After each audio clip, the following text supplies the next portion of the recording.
Hello दोस्तों, study bye Sunny में आपका स्वागत है। और दोस्तों, आप लोग कैसे हैं? आशा करते हैं कि आप लोग बहुत अच्छे होंगे। आज हम आरआरबी ग्रुप डी के साइंस के प्रीवियस ईयर क्वेश्चन लेकर आए हैं। आइए दोस्तों, इसके बारे में हम पढ़ते हैं। तो दोस्तों, हमारा पहला क्वेश्चन है, निम्न में से कौन सा जांच एक बच्चे के पिता का निर्धारण करता है? तो बताइए, हमारा पहला क्वेश्चन है, निम्न में से कौन सा जांच एक बच्चे के पिता का निर्धारण करता है? तो बताइए। Option A blood group, option B tissue culture, option C DNA fingerprint या डी थ्रू जेनेटिक कोड। तो बताइए कौन सा सही होगा? बताइए दोस्तों। सी, ऑप्शन सी नंबर जो होगा हमारा सही होगा। क्या? डीएनए डीएनए फिंगरप्रिंट जो होता है वो बच्चे के पिता का निर्धारण करता है। तो हमारा ऑप्शन नंबर सी सही होगा। नेक्स्ट क्वेश्चन हमारा दोस्तों, ये बताइए आप लोग, आप मानव शरीर में उरु उरु को कहाँ पाएंगे? उरु क्या होता है दोस्तों? उरु एक तरफ की हड्डी होती है। एक उरु एक क्या होती है? हड्डी होती है, जिसे ये फीमर, इसे उरु को फीमर भी कहते हैं। फीमर। ये दोस्तों बिहार दरोगा में उरु करके पूछा था, उरु करके, तो आधे बच्चे कंफ्यूज थे, तो इसलिए मैं उरु भी बताता हूँ और फीमर भी, दोनों बता दिया आपको। तो बताइए, फीमर हड्डी कहाँ पाई जाती है या उरु? जांघ में, नितंब में, कपाल में या छाती में? तो बताइए, फीमर या उरु हड्डी कहाँ पाई जाती है दोस्तों? जांघ में। कहाँ पाई जाती है? जांघ में। ऑप्शन ए हमारा सही होगा। नेक्स्ट क्वेश्चन हमारा दोस्तों, ये बताइए आप लोग,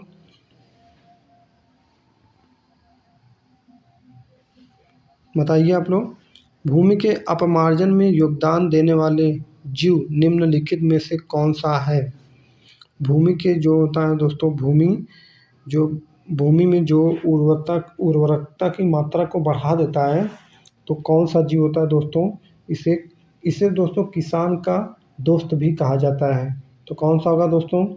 केचुआ, कुछ प्रकार के जीवाणु, कवक या सूअर? तो क्या होता है दोस्तों? सूअर। तो आप बताइए, ऑप्शन नंबर 3 का हमारा, जो क्वेश्चन नंबर 3 का हमारा कौन सही होगा? इसे क्या बोलते हैं? केचुआ।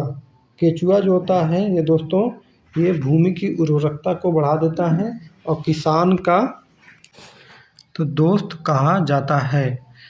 भूमि के अपमार्जन में योगदान देने वाले जीव निम्न में से कौन सा है दोस्तों? केचुआ होता है। इसे किसान का दोस्त भी कहा जाता है। तो हमारा ऑप्शन ए सही होगा। नेक्स्ट क्वेश्चन दोस्तों हमारा, ये बताइए आप लोग, आंधी के आगमन के पूर्व बैरोमीटर में पारद का स्तर सामान्य स्तर से नीचे जाएगा, सामान्य स्तर के ऊपर जाएगा, सामान्य स्तर से ऊपर नीचे बदलता रहेगा या परिवर्तित नहीं होगा? तो बताइए दोस्तों, कौन सा होगा सही हमारा? तो ऑप्शन ए, ऑप्शन बी या ऑप्शन सी या ऑप्शन डी? तो आंधी के आगमन के पूर्व बैरोमीटर में पारद का स्तर सामान्य स्तर से नीचे गिर जाता है। दोस्तों क्या होता है? नीचे गिर जाता है। आंधी आने के पहले सामान्य स्तर नीचे गिर जाता है। वही जब बारिश होने की संभावना होती है तो स्तर जो होता है दोस्तों धीरे धीरे नीचे की तरफ गिरता है। वही जब मौसम साफ रहता है तो वो धीरे धीरे ऊपर की तरफ स्तर उठता है। तो हमारा कौन सा सही होगा? Option number A. Next question हमारा दोस्तों,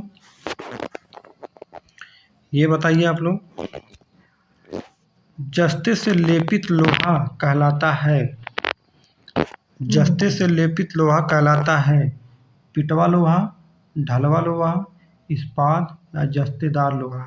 तो कौन सा होगा दोस्तों? जस्तेदार लोहा। देखिए, नाम से ही प्रतीत होता है कि जस्ते से लेपित जो होगा वो जस्तेदार लोहा कहलाता है। तो ऑप्शन डी हमारा सही होगा। नेक्स्ट क्वेश्चन हमारा दोस्तों, ये बताइए आप लोग, मानव शरीर के किस भाग में पायरिया रोग लगता है? पायरिया रोग जो होता है वो मानव के किस अंग में लगता है? दांत और मसूड़ा में, फुफ्फुस में, क्षुदांत में या बृदांत में? तो बताइए दोस्तों, कहाँ पे लगता है? पायरिया रोग जो होता है दांत और मसूड़े में लगता है। मसूड़ों से ब्लड आने लगता है दोस्तों, तो उसे पायरिया रोग कहते हैं। पायरिया रोग जो होता है दांत से संबंधित या मसूड़ों से है। नेक्स्ट क्वेश्चन हमारा, ये बताइए आप लोग, विद्युत बैटरी का आविष्कार किसने किया था? विद्युत बैटरी का आविष्कार किसने किया था? वोल्टा, डेवी, फैराडे या न्यूटन? तो किसने किया था दोस्तों? विद्युत बैटरी का आविष्कार वोल्टा ने किया था। वोल्टा एक वैज्ञानिक थे जो विद्युत बैटरी का आविष्कार किए थे। कौन किए थे दोस्तों? वोल्टा। ऑप्शन नंबर ए हमारा सही होगा। नेक्स्ट क्वेश्चन हमारा दोस्तों, ये बताइए आप लोग, रोटी चबाने पर मीठा क्यों लगता है? रोटी चबाने पर मीठा क्यों लगता है? कार्बोहाइड्रेट शक्कर में परिवर्तित हो जाता है, वसा में शक्कर बदल जाता है, वसा शक्कर में बदल जाता है दोस्तों, प्रोटीन शक्कर में बदल जाता है या इनमें से कोई नहीं? बताइए दोस्तों, कौन सा सही होगा? रोटी चबाने पर मीठा क्यों लगता है? कार्बोहाइड्रेट शक्कर में परिवर्तित हो जाता है, इसलिए रोटी जो होती है मीठी लगने लगती है। तो हमारा कौन सा सही होगा दोस्तों? ऑप्शन नंबर ए हमारा सही होगा, 8 का ए नंबर। नेक्स्ट क्वेश्चन दोस्तों, ये बताइए आप लोग, निम्नलिखित में से कौन सा सदिश राशि है? निम्नलिखित में से कौन सा सदिश राशि है? तापमान, ऊर्जा, संवेग या दाब? तो बताइए दोस्तों, कौन सा होगा? सदिश राशि कौन सा है? तापमान, ऊर्जा और संवेग या दाब? कौन सा होगा? तो संवेग। संवेग जो होता है दोस्तों, ये क्या होता है? सदिश राशि कहलाती है, सदिश राशि कहलाती है। बाकी सब क्या है? ये तापमान और ऊर्जा और दाब ये अदिश राशि होती हैं। तो नेक्स्ट क्वेश्चन हमारा दोस्तों, ये बताइए आप लोग, ये बताइए दोस्तों, ये आरआरबी ग्रुप डी के एनटीपीसी में पूछा गया सब क्वेश्चन है दोस्तों, ये सब प्रीवियस ईयर है। स्थिर पानी में मिट्टी तेल डालने से मच्छरों की समस्या कम होती है, क्योंकि मच्छर को मारता है, लार्वा को मारता है, पानी को सोख लेता है या इनमें से कोई नहीं? तो कौन सा होगा दोस्तों? हमारा 10 नंबर, पानी में मिट्टी तेल डालने से मच्छरों की समस्या कम होती है। तो क्या होगा दोस्तों? लार्वा को मार देता है। क्या? लार्वा को मार देता है। जो कि जब पानी कहीं आपने देखा होगा कि कहीं गड्ढे या कहीं पे पानी इकट्ठा होता है तो उस पर हम क्या करते हैं? मिट्टी का तेल डाल देते हैं, जिससे क्या होता है? मच्छर के जो लार्वा होते हैं वो मर जाते हैं। तो हमारा कौन सा सही होगा दोस्तों? Option number B. Next question हमारा, ये बताइए आप लोग, मछुआरों को तालाब के किनारे मछली को भाले से मारने की कोशिश में उसे क्या करना चाहिए? क्या करना चाहिए दोस्तों? करना चाहिए, करता नहीं, करना चाहिए। ये तो बताइए, मछली के नीचे ध्यान लगाना चाहिए, सीधे मछली पर ध्यान लगाना चाहिए, मछली के ऊपर ध्यान लगाना चाहिए या इनमें से कोई नहीं? तो बताइए दोस्तों, कौन सा होगा सही हमारा? तो इसमें क्या होगा? ऑप्शन नंबर ए, मछली के नीचे ध्यान लगाना चाहिए। दोस्तों अगर ये तालाब है, ये मानते हैं तो ये मछली अगर है, ये मछली है, ये मछली है, तो यहाँ जो आदमी खड़ा होगा का ध्यान इसके नीचे होना चाहिए। ये अपवर्तन का काम करता है। पानी में कभी आपने देखा होगा कि जब हम किसी लोहे या के छड़ या सिक्का डालते हैं तो वो हल्का ऊपर उभरा हुआ प्रतीत होता है। तो इसी कारण हमें जो जो हमारा निशाना लगाना होगा तो हमें उसके मछली के नीचे ध्यान लगाना चाहिए, ध्यान लगाना पड़ता है। इसलिए हमारा कौन सही होगा, मछली के नीचे ध्यान लगाना चाहिए, ऑप्शन ए हमारा सही होगा। नेक्स्ट क्वेश्चन दोस्तों, ये बताइए आप लोग, निम्न में से कौन सबसे बड़ा स्तनधारी जीव है? कौन सा है दोस्तों? ब्लू व्हेल, हाथी, गैंडा या बैल? तो कौन सा होगा दोस्तों सबसे बड़ा स्तनधारी जीव? Blue whale. ब्लू व्हेल जो होती है सबसे बड़ी स्तनधारी जीव मानी जाती हैं। 12 का ऑप्शन ए सही होगा। नेक्स्ट क्वेश्चन हमारा दोस्तों, सॉरी दोस्तों 12 नंबर ये था। 13 नंबर देखते हैं क्या है, ये बताइए आप लोग, ब्यूटी पार्लर में किसका प्रयोग हेयर सेटिंग में होता है? हेयर सेटिंग में जो होता है किस तत्व का प्रयोग किया जाता है? सल्फर का, हीलियम का, ऑक्सीजन का या विटामिन्स का? तो किसका प्रयोग किया जाता है दोस्तों? ऑप्शन ए सल्फर का प्रयोग किया जाता है। ब्यूटी पार्लर में हेयर सेटिंग होता है उसमें सल्फर का प्रयोग किया जाता है। नेक्स्ट क्वेश्चन हमारा दोस्तों, ये बताइए, ये बहुत बार पूछा गया क्वेश्चन दोस्तों, बहुत बार। ये वेरी वेरी इंपॉर्टेंट है दोस्तों, वेरी वेरी इंपॉर्टेंट क्वेश्चन है ये, वेरी वेरी इंपॉर्टेंट क्वेश्चन है दोस्तों। जब लोहे की कील में जंग लग जाती है तो लौह ऑक्साइड का निर्माण होता है। तो उस समय क्या होता है दोस्तों, लोहे के भार में कमी हो जाती है या भार या अपरिवर्तनीय रहती है, परिवर्तनीय हो जाती है, रंग में परिवर्तन होता है या भार में अधिकता हो जाती है। जब कोई लोहा रखा होता है तो उसमें कुछ दिनों के बाद जंग लग जाता है। जंग जब लग जाता है दोस्तों तो उसके भार में क्या होता है, कमी होती है या परिवर्तन होता है, अपरिवर्तन होता है, या उसके रंग में बदलाव आ जाता है या भार में अधिकता हो जाती है। ये क्वेश्चन दोस्तों ग्रुप डी, जेईई, एनटीपीसी सब में पूछा जाता है, बहुत बार पूछा गया है दोस्तों। तो क्या होगा हमारा option number D. Option number D जो होता है कि भार में क्या होती है, बढ़ोतरी हो जाती है। तो लोहे में क्या होती है, भार की बढ़ोतरी हो जाती है। तो हमारा ऑप्शन नंबर डी सही होगा, 14 का डी। नेक्स्ट क्वेश्चन, ये बताइए दोस्तों, निम्न में से कौन सा ऑक्साइड उदासीन है? बताइए, CO2, CO, ये CaO कैल्शियम ऑक्साइड या सोडियम? तो कौन सा उदासीन होता है दोस्तों? उदासीन कौन सा होता है? ये CO कार्बन मोनोऑक्साइड जो होता है ये क्या होता है दोस्तों, ये उदासीन होता है। 15 का बी नंबर हमारा सही होगा। नेक्स्ट क्वेश्चन, ये बताइए दोस्तों आप लोग, धातु का 4 गेंद सूर्य प्रकाश में रखा है तो कौन सबसे अधिक गर्म होगा? मानो दोस्तों मैं आपको फिगर बना के दिखाता हूँ, जैसे ये सूर्य है, ये क्या है, सूर्य है। अब ये धातु के 4 गोले रखे गए हैं, ये अब इससे पूछा गया दोस्तों, ये इसमें सबसे अधिक कौन सा गर्म होगा? तो कौन सा सबसे अधिक गर्म, मैग्नीज, लोहा, तांबा या एल्युमिनियम? तो कौन सा होगा दोस्तों सबसे अधिक गर्म? जो होगा मैग्नीज जो होता है सबसे अधिक गर्म हो जाता है, क्योंकि दोस्तों ये सूर्य की जो गर्मी होती है अधिक अवशोषण करता है अपने अंदर।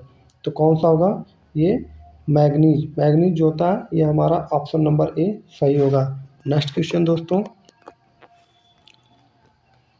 ये बताइए आप लोग, कौन सा घटक जो वायुमंडलीय परिवर्तन में भूमिका निभाता है? CO2 जलवाष्प या जलवाष्प धूलकण या तूफान या धूप आदि धूलकण? तो बताइए दोस्तों, वायुमंडल जो परिवर्तन होता है, जब हमारे वातावरण में परिवर्तन होता है तो वो किसके कारण होता है? तो दोस्तों जलवाष्प और धूलकण के कारण ये परिवर्तन होता है। जलवाष्प और धूलकण के कारण हमारे वायुमंडल में परिवर्तन देखने को मिलता है। नेक्स्ट क्वेश्चन दोस्तों हमारा, ये बताइए आप लोग, ये तो आसान क्वेश्चन होगा दोस्तों, आप लोगों ने बहुत बार मतलब सेब तो खाए होंगे दोस्तों, आपको पता होना चाहिए कि आप सेब का कौन सा भाग खाते हैं। बताइए, सेब का कौन सा भाग खाने योग्य है? तो बताइए आप लोग। बीज पत्र, भ्रूणपोष व भ्रूण, पुष्पासन या रसदार रोम। तो कौन सा होगा दोस्तों? आप लोग क्या खाते हैं? जो जो सेब होता है उसका कौन सा भाग खाते हैं? ये पुष्पासन खाया जाता है, उसे बोलते हैं पुष्पासन खाया जाता है। तो ऑप्शन नंबर सी, सेब का पुष्पासन भाग खाने योग्य होता है। 18 का सी नंबर हमारा सही होगा। नेक्स्ट क्वेश्चन दोस्तों, ये बताइए आप लोग, ये बताइए फ्यूज का तार बना होता है, जो हमारे घरों में फ्यूज का तार बना होता है दोस्तों, ये किसका बना होता है? तांबा, तांबा व लोहा, तांबा व शीशा, शीशा व टीन या शीशा? किसका बना होता है दोस्तों? जो फ्यूज का तार होता है वो किसका बना होता है? शीशा व टीन का बना होता है, शीशा व टीन का बना होता है। दोस्तों ये कम गलनांक का होता है, ये क्या होता है दोस्तों? कम गलनांक का होता है, क्योंकि ये जब ये अधिक हीट करे, ताकि ये इस डिज़ाइन से बनाया जाता है, इस मतलब इस मटेरियल ताकि ये अधिक हीट करे तो ये क्या करे, ये तार, फ्यूज का तार जो होता है जल जाए, इससे पूरे घर की लाइन का कनेक्शन कट जाता है। इसलिए हम फ्यूज का तार क्या होते हैं, कम गलनांक का बनाते हैं, ताकि ये अधिक मतलब अधिक कभी कहीं पे आर्क हो, या मतलब जिससे बोलते हैं हम क्या बोलते हैं दोस्तों, फिर मतलब कहीं बोर्ड में कोई शॉर्ट सर्किट हो तो उसलिए फ्यूज का तार जो हो वो हल्का रहेगा, तो वहाँ पे शॉर्ट सर्किट होगा तो ये गिर जाएगा, मतलब गल जाएगा, तो जल्दी से गल जाएगा तो पूरे घर की सप्लाई बंद हो जाती है। तो हमारा कौन सा होगा दोस्तों? सी, शीशा व टीन। नेक्स्ट क्वेश्चन हमारा, आशा करते हैं दोस्तों आप लोग को समझ में आ रहा है, और हमारी तरफ से पूरी कोशिश है दोस्तों कि मैं आप लोगों को अच्छे से समझा दूं क्वेश्चन। नेक्स्ट क्वेश्चन हमारा आ गया, बताइए आप लोग, संघनन क्या होता है? संघनन क्या होता है बताइए आप लोग। ठोस का द्रव में, वाष्प का द्रव में, गैस का द्रव में, या इनमें से कोई नहीं? तो बताइए आप लोग कौन सा होगा? संघनन का होता है वाष्प से द्रव में बदलने की प्रक्रिया होती है। ये कभी देखे होंगे दोस्तों, बादल जो बरसात होती है वो संघनन के कारण होती है। जब नीचे से ज़मीन से पानी का वाष्प होकर द्रव में ऊपर आसमान में जाके द्रव में परिवर्तित हो जाता है, तब बारिश होने की संभावना बढ़ जाती है। तो हमारा ऑप्शन नंबर 20 सही होगा। नेक्स्ट क्वेश्चन दोस्तों हमारा,